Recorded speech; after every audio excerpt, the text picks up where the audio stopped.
Eu quero fazer uma reflexãozinha com vocês, ok? Uma palavra bem pequenininha, eu acho que vale nós refletirmos e pensarmos um pouco daquilo que Deus deseja fazer na nossa vida. Uma das coisas que eu tenho procurado mostrar muito às pessoas é que elas devem ter o cuidado de não estabelecer para si a métrica dos outros, de buscar entender o que Deus tem para elas. Muitas pessoas não conseguem ser felizes porque não conseguem encontrar o propósito de Deus para a sua vida, para o seu casamento. É gente que veio a esse mundo para viver uma carreira solo e resolve casar. Não era para você casar. Pastor, não me dou bem com ninguém. Essa é uma mensagem para tu. Será que todo mundo é ruim e você é bom? Se uma pessoa disser que você é um cavalo, pode ser mentira. Se 5 pessoas disserem que você é um cavalo, pode ser um complô. Se 20 pessoas disserem um cavalo, é porque você é um cavalo, compra uma ferradura. Tem gente que quer divorciar para ser feliz. Também não adianta. Tem nada muito melhor do que isso que se arrumou. As pessoas estão olhando para a vida do outro e imaginando, porque você não sabe os problemas que o outro tem. Aí você imagina, nossa, a vida dessa pessoa é perfeita. Isso tem sido um grande desafio para a maioria das pessoas. Ficar de olho no que está acontecendo na vida alheia, canalizar suas forças. Há muito tempo eu venho falando com a igreja sobre melhorar sua qualidade de vida. Foi isso que eu fiz na minha vida. Se você pensa que eu sou rico, você está muito enganado. Aqui deve ter pelo menos umas 100 ou 200 pessoas que têm mais recursos que eu. Mas eu aprendi a ser próspero, que é ter o bastante na maioria das áreas. E isso faz com que as pessoas olhem e digam, nossa, que pastor feliz, até porque eu não choro na sua frente. Mas eu também choro. Para mim também é difícil. Então o que eu tenho visto? A perda da oportunidade que Deus tem concedido a todos.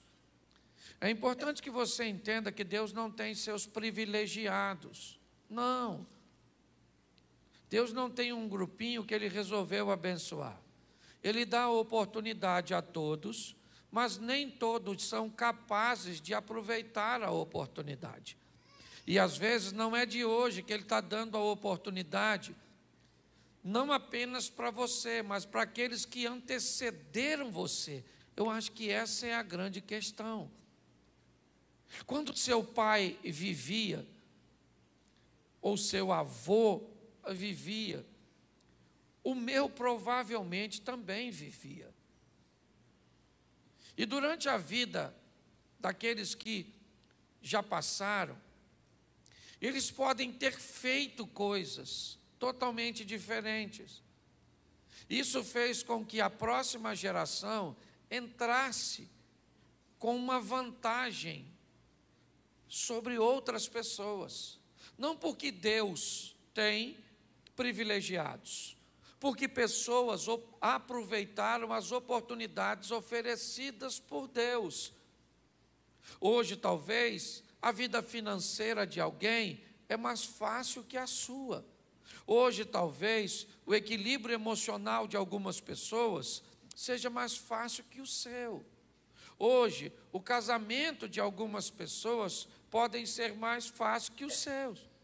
Hoje, filhos de outras pessoas podem ser menos problemáticos que os seus. E o que isso me mostra? Que pessoas estão fazendo coisas diferentes. E quando as pessoas que têm um resultado negativo olham para isso, elas começam a achar que há uma injustiça nesse resultado. Porque eu trabalho tanto e tenho pouco resultado. Por que é que eu faço tanto e tenho poucos resultados? É importante nós entendermos isso, por quê? Porque hoje é muito comum nós estarmos atentos demais ao que está acontecendo na vida dos outros, principalmente nesse momento de rede social tão ativa.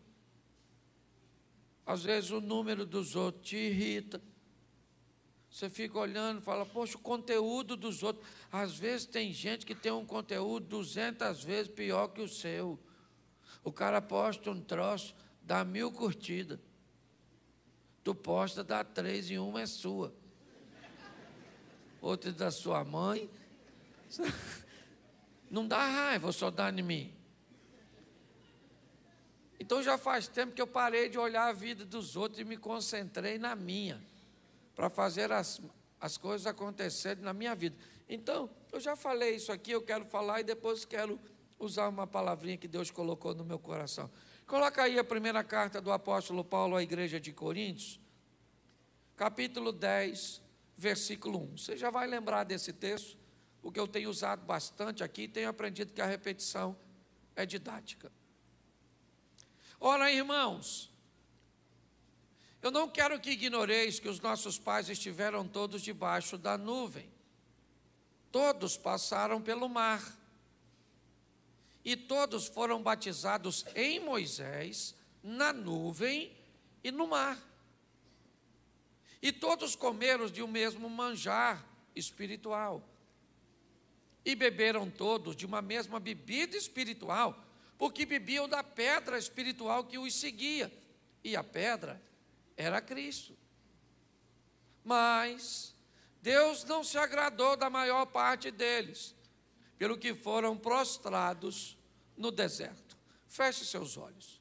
Pai, que toda distração, que todo embaraço seja repreendido e que as mentes sejam abertas para ouvir e muito mais do que ouvir.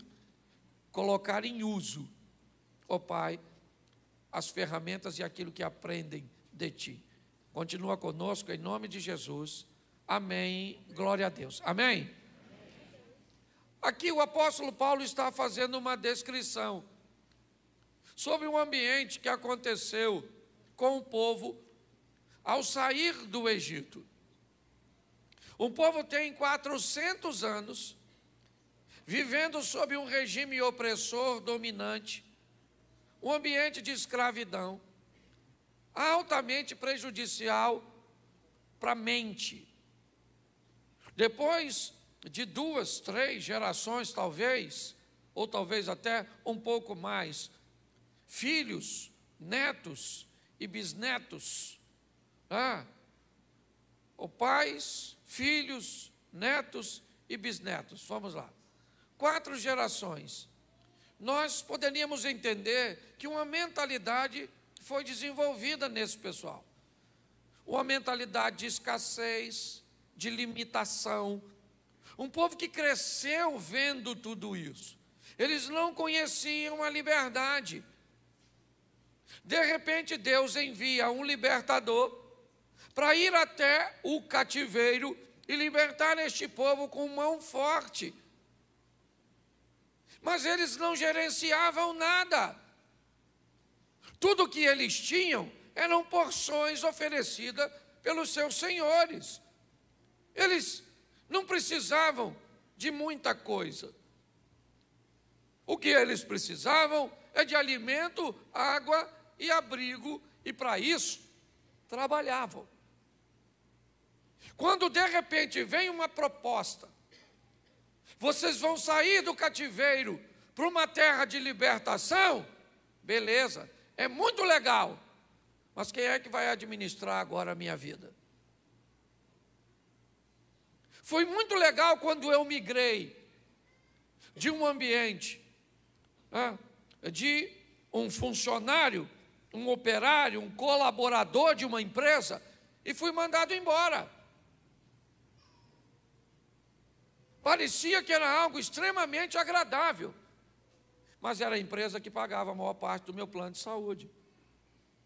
O salário estava lá na minha conta todo final de mês. E a partir daquele momento que a liberdade chegou para mim, ela trouxe para mim responsabilidade, obrigações que outrora eu não tinha. E eu confesso que foi muito assustador para mim lidar com a liberdade, com o meu poder de escolha,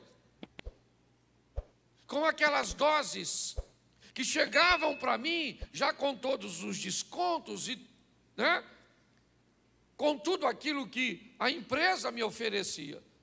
Agora eu não tenho mais. Como é que vai ser tudo isso? A liberdade que algumas pessoas almejam pode ser para elas altamente assustadora quando elas têm que lidar com a responsabilidade ou com a responsabilidade da liberdade que tiveram. Esse texto que nós lemos, ele diz isso. O que Deus está fazendo? Entrando no Egito. O que Deus quer fazer no Egito? Libertar seu povo. Tirar seu povo de um cativeiro. É verdade. Mas não bastou caminhar muito tempo e a fome veio, a sede veio e a saudade do ambiente altamente limitante tomou de assalto o coração daquele povo, com saudade dos pepinos, com saudade das cebolas, com saudade das facilidades. Me parece que o que Deus quer transmitir com essa mensagem é que a liberdade é boa. Cristo é o libertador. Ele veio para nos libertar. Mas a liberdade não é boa para todo mundo. Porque quando alguém vai para a libertação com a mente de cativo, essa pessoa vai sofrer demais. Quando alguém sai do Egito e continua com o coração lá, isso vai ser altamente prejudicial. O texto em que lemos, Moisés está dizendo isso. Bota para mim, de novo, 1. Irmãos, eu não quero que vocês ignorem, eu quero que vocês entendam, eu quero que vocês estejam aptos a prestar atenção. Que os nossos pais estiveram todos debaixo da nuvem. Todos passaram pelo mar. Verso 2. Você já ouviu 2 vezes a expressão todos. Todos foram batizados na mesma nuvem, né? Em Moisés e na mesma nuvem no mar. Verso 3. Todos comeram do mesmo manjar espiritual. Verso 4. Beberam todos de uma mesma bebida espiritual. Todos. Todos estão no mesmo culto, todos estão no mesmo deserto, está caindo maná para todos, está passando codornizes para todos, está saindo água da rocha para todos, tem uma nuvem protegendo do sol, todos, tem uma coluna de fogo à noite protegendo do frio, quem? Todos, todos. Todos estão no mesmo ambiente, no mesmo tempo, ouvindo e vendo as mesmas coisas, todos. Esse é o Deus justo, o Deus das oportunidades. Porém, o verso 5, ele começa a distinguir o todos de todo mundo, ou todo mundo não são todos, ou todos não são todo mundo, coloque como você quiser. Verso 5, mas Deus não se agradou da maior parte de todos. E aqueles cujo qual, certo, Deus não se agradou, eles pereceram no deserto. Saíram do cativeiro para ir para a libertação, mas morreram no caminho. É isso que Paulo está dizendo. A mensagem é: pessoas estão no mesmo culto de quarta-feira, ouvindo a mesma palavra de oferta, ouvimos a mesma palavra de campanha, ouvimos os mesmos louvores, estou aqui diante da mesma palavra para quem? Para todos, mas me parece que, segundo aquela estatística ali, a maior parte das pessoas perecem no processo. A Bíblia, ela é sempre recheada de oportunidades. Você abre o Éden, você vê dois irmãos fazendo a mesma coisa, porém com um coração diferente. Caim e Abel. A oportunidade de ofertar é para os dois, mas um é aceito e outro é reprovado. Uma família sai de Belém para peregrinar em Moabe. Uma janela de oportunidade é aberta para duas mulheres.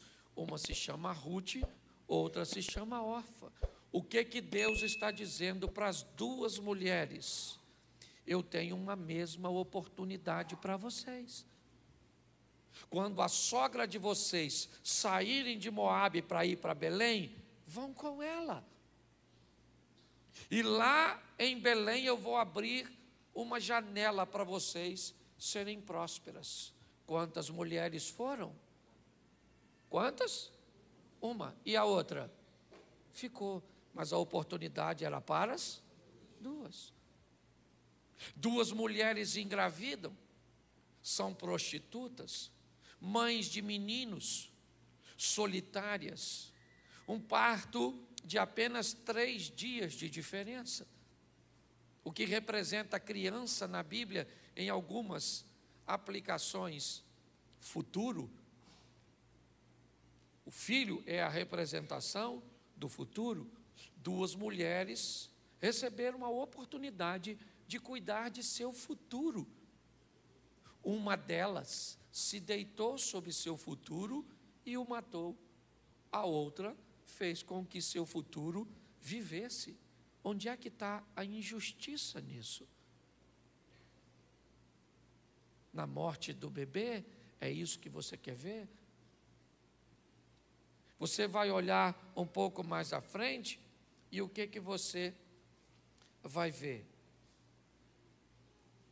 12 discípulos, escuridão para os 12, vento para os 12, 3 horas da manhã aproximadamente para os 12, cansaço para os 12, Jesus aparece para os 12.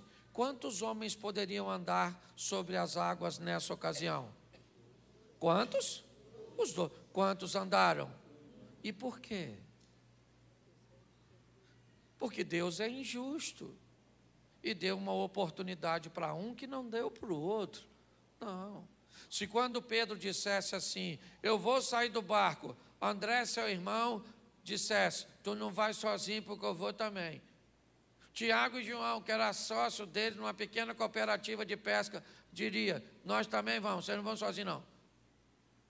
E aí pensa, não sei se Tomé iria, mas a turma podia ser maior. Aí um cara anda sobre as águas e 11 caras ficam olhando. Oh, pelo amor de Deus, você precisa definir na sua vida se você quer ser um espectador de vida alheia ou você quer ser um protagonista das suas próprias histórias. Porque o Deus que você serve é o mesmo de todos nós. Aliás, nós temos 2 coisas que nos trazem altamente afinidades. Primeiro, servimos o mesmo Deus, temos um só Deus, uma só palavra, um só Espírito e os mesmos valores. Outra coisa que nos aproxima, o mesmo adversário, Satanás é o adversário de todos nós. Muitas coisas nos aproximam. Quando eu olho para esse ambiente, o que eu vejo? Eu vejo pessoas escutando a mesma coisa, mas vivendo coisas totalmente opostas. Isso me deixa desconfortável. Há uma oportunidade no Monte da Caveira. O homem está sendo crucificado numa cruz centralizada. Ele é o Salvador. Do seu lado direito vai um ladrão, do esquerdo um outro ladrão, e o Salvador está no meio para salvar quantos ladrões? Os 2. A oportunidade é para os 2. Os 2 são salvos? Não. Porque Jesus só poderia salvar um? Não. Ele poderia salvar os 2. As oportunidades precisam ser vistas de uma forma mais clara para a maioria das pessoas. Então deixa eu te mostrar 4 textos aqui para você entender, porque eu gosto da maneira como Deus permite a humanidade de seus escritores estar na Bíblia, sem comprometer a mensagem. Eu gosto de ver isso, porque Deus está sempre no controle. Por isso que você nunca vai ver Deus lutando com o diabo. Nunca. Nunca há batalha entre Deus e o diabo. A batalha é sempre entre o diabo e os anjos de Deus. Porque não há poder para o diabo para enfrentar o nosso Deus. Quando o diabo tiver a suposta batalha com Deus, a batalha é final, porque aí acabou. Então é importante você entender quem você serve. Você não serve um Deus que enfrenta oposições, não. Ele tem anjos, ok? Que até quando vão enfrentar o diabo, usam Deus. Eu já vi gente dizendo, não tem problema nenhum, se essa é a sua cultura, fique à vontade. Eu vou pisar na cabeça do diabo. Mas quando um anjo enfrentou o diabo, ele disse assim: o Senhor te repreenda. Olha, ele não falou nada. Ele falou: o diabo, vou falar uma coisa para você, para a gente acabar com isso o mais rápido possível. Senhor, o diabo. Tem gente que tem dificuldade até para orar. A grande disputa desse mundo espiritual são recipientes. Lugares onde duas forças querem estar e não conseguem estar simultaneamente. Quem é o recipiente? Eu e você.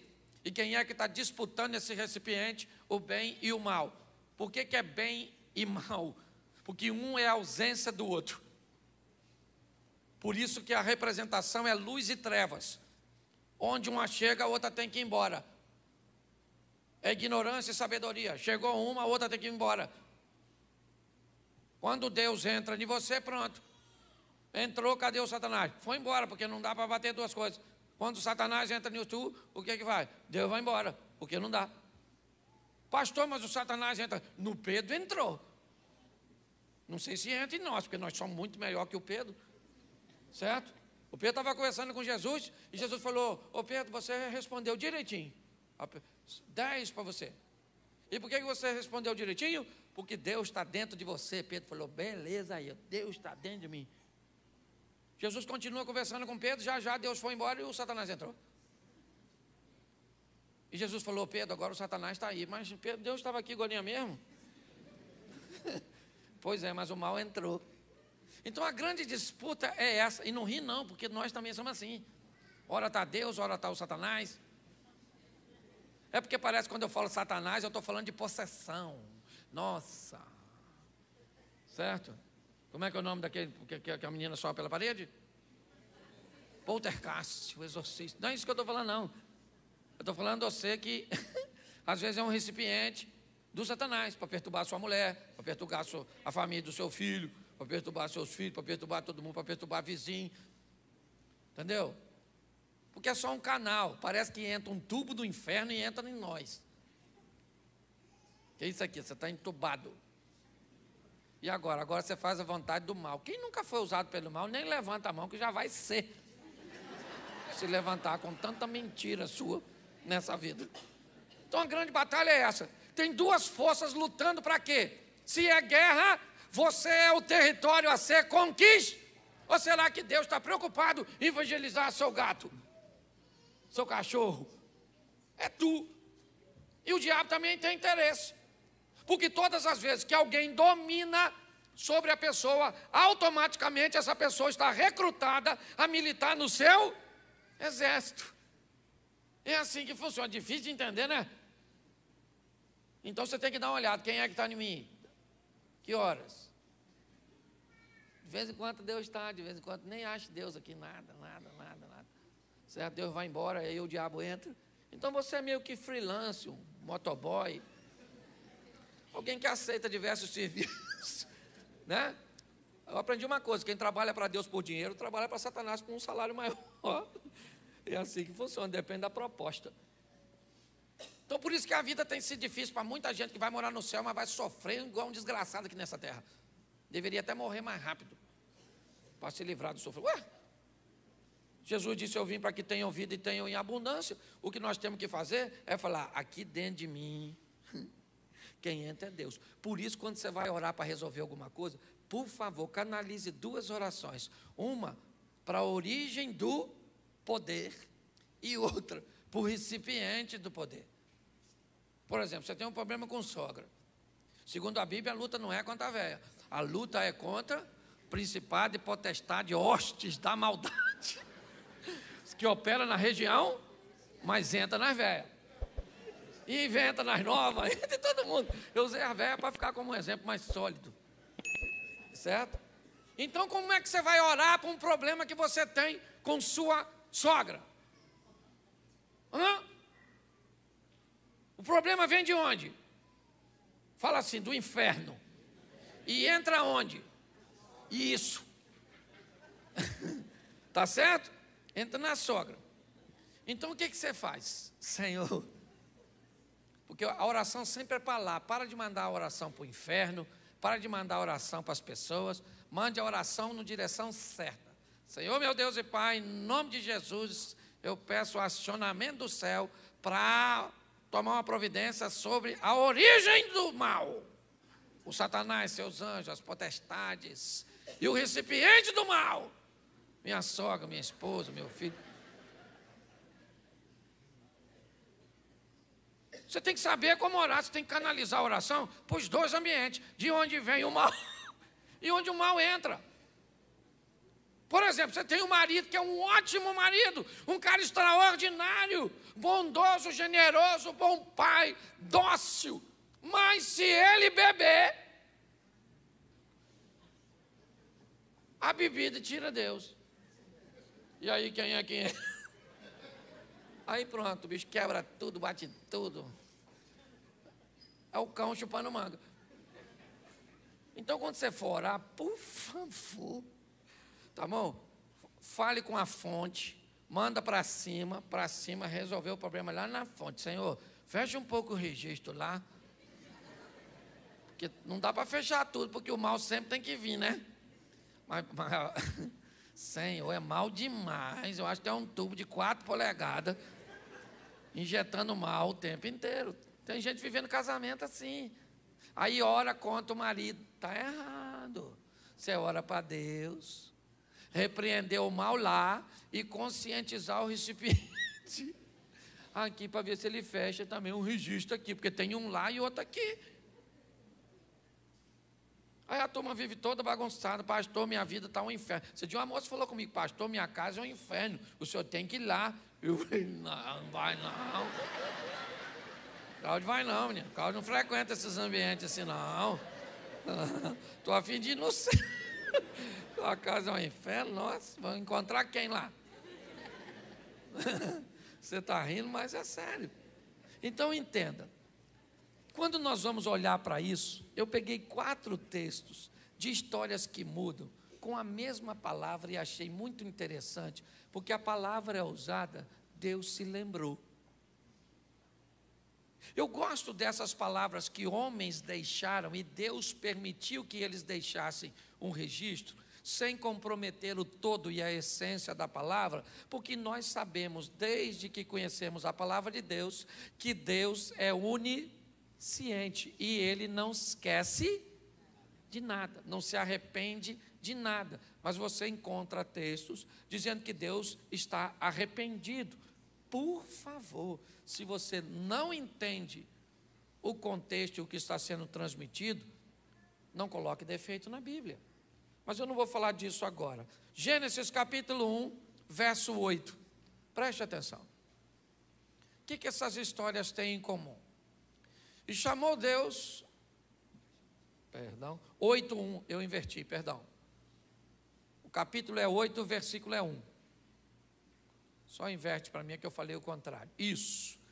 E lembrou-se Deus de Noé, e de todo animal, e de toda a res que com ele estava na arca, e Deus fez passar um vento sobre a terra, e aquietaram-se as águas. Preste atenção. Nos 4 textos que eu vou usar, nós vamos ver o texto dizendo que Deus se lembrou. É lógico que ele nunca esqueceu de Noé, até porque foi ele mesmo que colocou o Noé dentro daquela arca. Então não há um Deus irresponsável que botou Noé na arca, mas esqueceu dele e um belo dia Deus se lembrou. Não.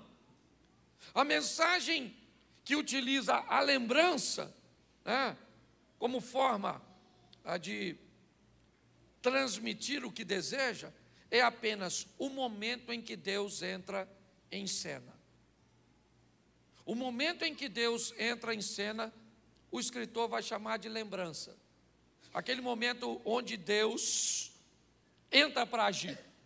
Quando Deus colocou essa palavra no meu coração, ela veio como se hoje fosse para mim e para você o momento em que Ele lembraria de nós, ou seja, o momento em que Ele entraria com providência a nosso respeito.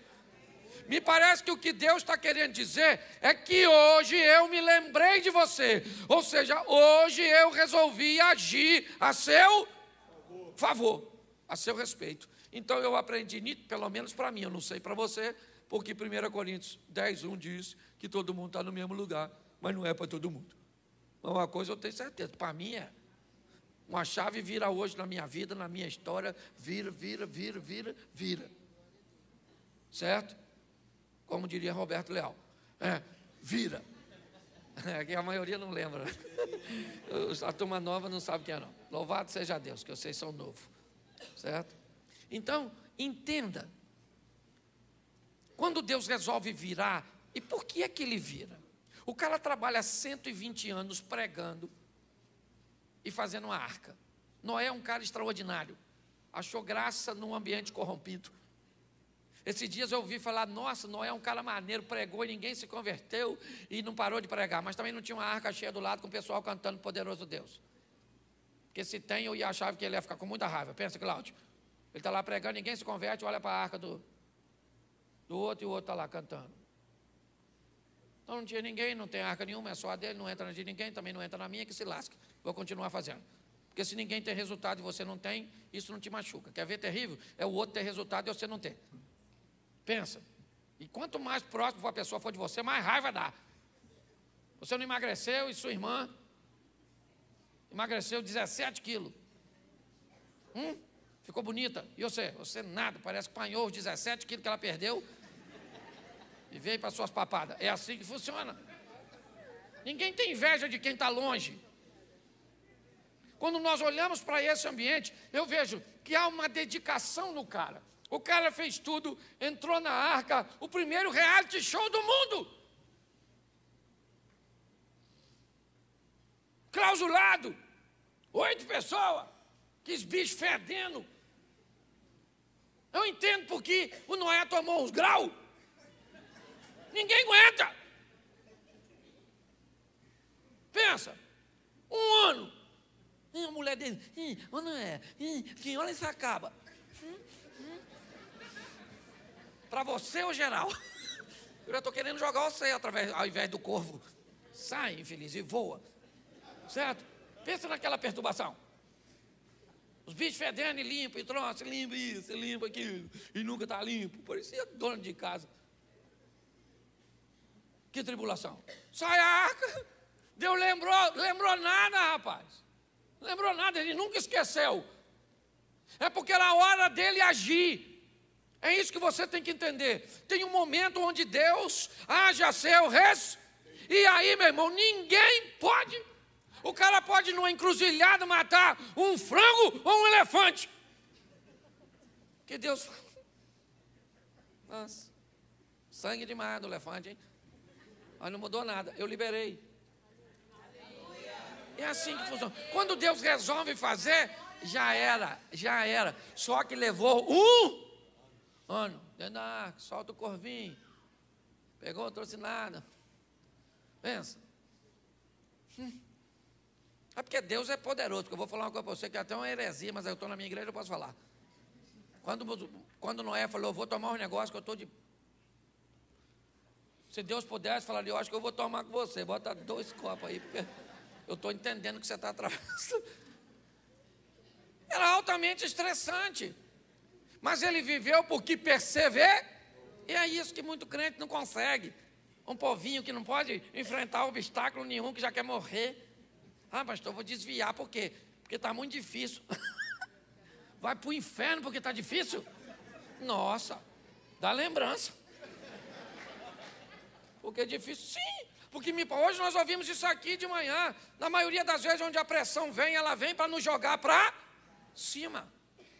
Para nos fazer vencer. O cara venceu, mas levou um ano. Você acha que está ruim? Dá uma olhada nesse aqui, ó. 1 Samuel, capítulo 1, verso 19. Levantaram-se de madrugada, adoraram perante o Senhor, voltaram e vieram à sua casa a Ramá. E Eucana conheceu Ana, sua mulher, e o Senhor se lembrou dela. Gosta disso. Aproximadamente 10 anos, a Ana queria um filhinho. E onde é que o filho nascia? Na tenda da Penina. Pensa num bicho que parecia um coelho. De 3 em 3 meses tinha mexer. Criança chorando na tenda da Penina. Chora lá e Ana chora de casa sozinha, e o filho nasce lá, e chora daqui, e nasce lá, e chora daqui, e nasce lá, e é um filho, 2 filhos, 3 filhos, 4 filhos. Pensa numa mulher fértil. E Ana não nasce nada. Demorou aproximadamente 10 anos. 10 anos. E Deus se lembrou. Ele nunca esqueceu. Mas chegou um momento. Ana não tem um filho comum. Ana tem um dos maiores homens do Velho Testamento como filho. Quando está demorando demais, busque colocar na sua mente e dizer: rapaz, mas o negócio está demorando tanto porque Deus está... Nossa, está trazendo uma coisa tão boa, que a hora que chegar, por exemplo, você está com 35 e não casou. Louve a Deus. Pastor, por quê? Porque não entrou ninguém certo na sua vida, mas também não entrou errado. Pior quem casou. Ah, pastor, eu estou sofrendo porque não casei. Deixa esse sofrimento para quem casou errado. Porque está assim de gente. Leva tempo, meu filho. Você tem que entender isso. E muitas vezes tempo para que algo seja feito da melhor forma possível, porque Deus sabe o que está fazendo por mim e por você. Às vezes é cansativo, sim ou não? É exaustivo, é desanimador. Às vezes você vai viver perto de uns recipientes usados quase full time, filho de Satanás. Você acha que não é nem mais uma pessoa, é o Satanás que veio e se materializou. Mas você tem que aprender a respeitar o tempo, porque Deus está no controle de todas as coisas. E na hora que Ele quiser agir, aí as pessoas dizem: ah, Ele se lembrou. Lembrou nada, menino. Ele nunca esqueceu. Ele só estava preparando um ambiente. Mais de 1 ano por Noé não foi nada em relação a Ana. Você pensa que não pode piorar? Gênesis 30, 22. Aqui a chapa esquenta. Mas Deus se lembra também. 30, 22. Lembrou-se Deus de Raquel, e Deus a ouviu e abriu a sua mão. Bom, gente, presta atenção. Raquel era doidinha para ter um filho. Pensa numa mulher doidinha para ter um filho. Amada pelo cara. O cara trabalhou para ela. Raquel devia ser uma mulher bonita, porque ninguém trabalha 14 anos para casar com a mulher feia. Não trabalha. Ele já casou com Lia. Se Lia fosse melhorzinha, é que ela tinha um olho para arquibancada, o outro para geral. Ela era bem bagunçadinha, certo? E senão o Jacó tinha falado: deixa a Raquel para outra, que eu vou aqui com Lia mesmo, né? Mas não foi assim. Catou, devia ser um mulherão, sim ou não? Sim, cavala. Mas ela não gerava filho, e o filho nascia na tenda da outra. Sabe quantos filhos? Se eu achava que a Penina era boa de filho, A Lia teve 7, irmão. Pensa numa dona. Via a cueca do... engravidava. Uma mulher acima da média, a dona. E a Raquel doida para ter um filhinho. E a outra tinha 7. Raquel ficou muito invocada, falou, quer saber de uma coisa? Ô Jacó, pega minha serva aqui e faz filho nela. O Jacó podia falar, eu não, pô, já tem 7. Mas homem é homem todo tempo. Eu imagino Jacó falando, não, acho melhor não pegar a... Até porque ninguém me convence quando Abraão ofereceu Agar para se deitar. Quando Sara ofereceu Agar para se deitar com Abraão. Pensa só, Sara devia estar com 60 e poucos anos, 70. Você acha que Agar tinha quantos anos? 59. Devia ser um chuchuzinho. Abraão olhou e falou, acho que não quero. Nossa, vou fazer esse esforço. Você está rindo de quê? Está assim de gente buscando atalho para alcançar o que deseja. É isso que a Bíblia está dizendo. Olha o problema que gera quando você queima etapa e não aguarda o que Deus tem a fazer por você. Ele sabe o tempo que vai fazer na sua vida, não precisa se apressar não, porque Ele está no controle de tudo. Está muito tempo, demorando demais. Então vá, Agar. Vai lá. Deus está demorando, vou dar uma forcinha. Vai, está precisando. Deus está com muita dificuldade, pegou Covid. Deve ser, está esquecendo das coisas. Eu gosto desse texto, porque a Lia teve 7 filhos. A outra, que é a escrava, a Zilpa teve 2. A Bila teve 2. Olha. E Raquelzinha não tem nada. Tem nada. Só as crianças chorando. Mas o texto diz ali que Deus se lembrou da Raquel. E ela foi mãe de quem? Que José? E os filhos de José substituíram 2 da tribo, lembra? Manassés e Efraim. Demorou ou não demorou? Aproximadamente, eu botei aqui, 7 com 2, 9 com 2, quase uns 15 anos para a mulher ter um filhinho. E você está esperando 6 meses. Nossa, pastor, eu fiz uma campanha. Vai ler a Bíblia, rapaz. Então não vem mais aqui não, porque não tem milagre. Então vai embora. Entendeu? Vai num fast food desse aí e pega lá na hora. Porque está demorando para caramba. O cara teve uma visão quando eu era membro lá na igreja Rio de Janeiro, que Deus ia me colocar num avião para voar. Penso num medo, até não orei pedindo para que acontecesse. Não queria voar. Menino, passou de 10 anos, não voei pela primeira vez.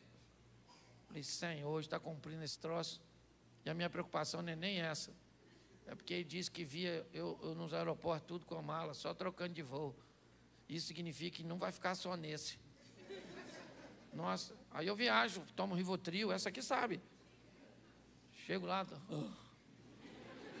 chegou, louvado seja Deus. Mas se Ele falou, Ele vai cumprir, porque Deus tem palavra. É assim que funciona. Você só tem que ver se quem está falando está com o tubo ligado no recipiente do bem ou do mal, porque Satanás está prometendo muita coisa. Pensa num profeta bom. Você vai ser alguém sem estudar. Isso, oh meu Deus, que bênção. Deus é tão bom, vai ser alguém burro sem estudar. Ele não está nem mentindo, apesar de ser o pai da mentira. Porque tem gente que não pode escutar uma palavra que já acha que vem de Deus, se for boa.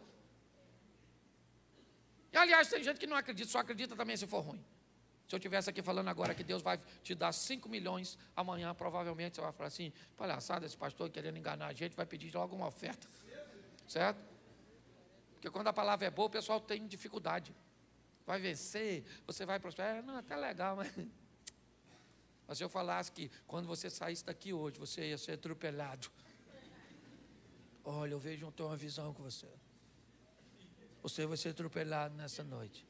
Provavelmente você ia falar comigo, pastor, deixa eu dormir aqui. Porque vai que a profecia cai na noite. Eu vou embora de dia, já que eu ia ser atropelado à noite. Está assim de gente, doida. E acha que o doido sou eu. E se você pensa que não pode piorar, dá uma olhada nesse aqui, que eu termino aqui. Gênesis 19, 29. Como é que Deus poderia esquecer desse cara? Eu não sei. Isso. E aconteceu que, destruindo Deus as cidades da Campina, Deus fez o quê? Se lembrou de Abraão. Bom, não dá para esquecer de um cara como esse. Até porque é uma responsabilidade muito grande no que Deus prometeu a ele no capítulo 12. Sai da sua terra e da tua parentela e vai para uma terra que eu te mostrar. Então o que Deus está dizendo é, até você chegar no destino, eu vou estar com você. Então você não tem como esquecer de alguém que está fazendo uma viagem com você. Essa é a grande verdade. O grande problema é que esse cara recebe esse chamado no capítulo 12 e ele tem 75 anos de idade. E essa palavra se cumpre quando ele tem 100. Levou quantos anos? 25 anos. Porque Deus tinha esquecido e só lembrou 25 anos depois? Não. Porque ele está vivendo e fazendo no tempo, é isso. Essa é a grande questão. Algumas pessoas viverão promessas bem rápidas, outras terão que cumprir o período de tempo, seja um ano, como Noé, mas foi 120 anos para construir a arca. Pare e pense. Seja como Raquel, pode ter sido como Ana, ou como Abraão. Deus não se esquece de nós, ou não esquece de nós. E eu acredito que hoje, essa expressão, lembrou-se, tem a ver com o momento em que as coisas vão acontecer. E uma chave vira hoje. Eu preciso que você acredite nisso para que você tome posse. Hoje uma chave vira neste lugar. Porque Deus, olha para quem está do seu lado e diga, ó, Deus se lembrou de você.